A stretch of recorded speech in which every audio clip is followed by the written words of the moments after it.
जय श्री राम।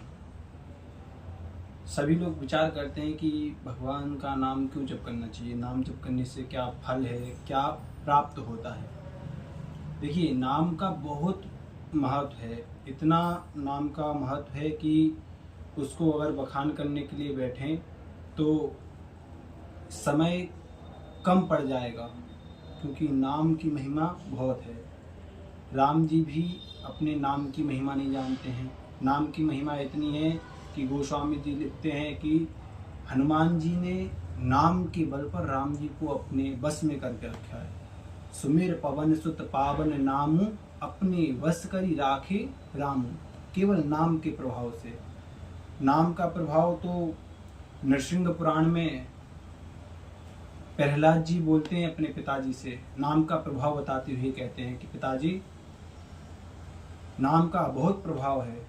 जब हिरण्यकश्यपु ने प्रहलाद जी को मारने के नाना प्रकार के यत्न किए, परंतु वो जब सफल नहीं हुआ तो प्रहलाद से बोलता है कि प्रहलाद, ऐसा कौन सी माया तुम में है, ऐसी कौन सी माया तुमने सीखी है जिस माया से मैंने इतने प्रयत्न किए परंतु तुमको कुछ हुआ नहीं।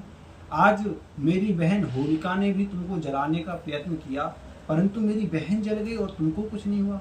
ऐसी कौन सी माया तुम्हारे अंदर में है? तो प्रहलाद जी कहते हैं कि पिताजी, मेरे अंदर में कोई माया नहीं है, ये तो नाम का प्रताप है।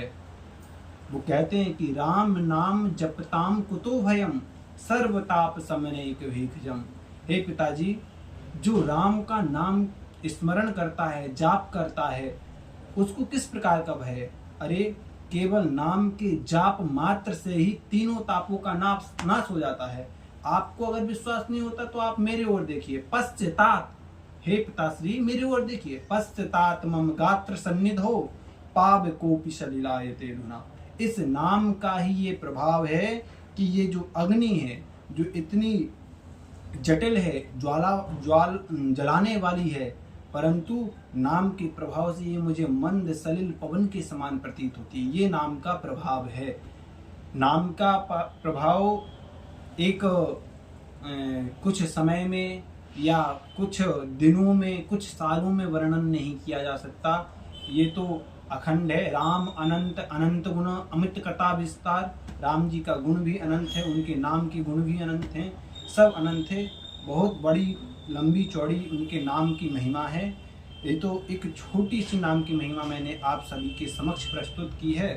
इसलिए आप सभी से निवेदन है कि प्रतिदिन जितना भी समय मिलता है उतने समय में 2 क्षण, 1 क्षण, आधा क्षण, जितना भी समय मिले नाम जप कीजिए।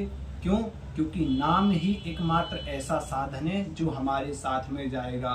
बाकी सब तो इसी धरती पे धरा हुआ रह जाएगा।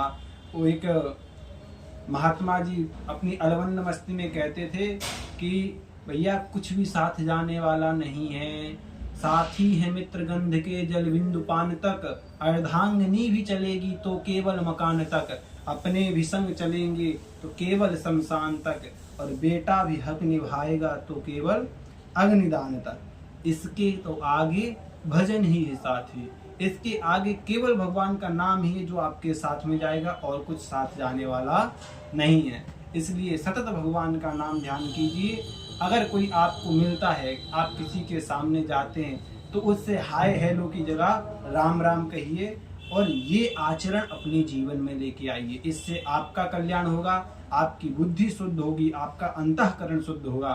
बस आप सभी से यही प्रार्थना है। इसी के साथ आप सभी को जय श्री सीताराम।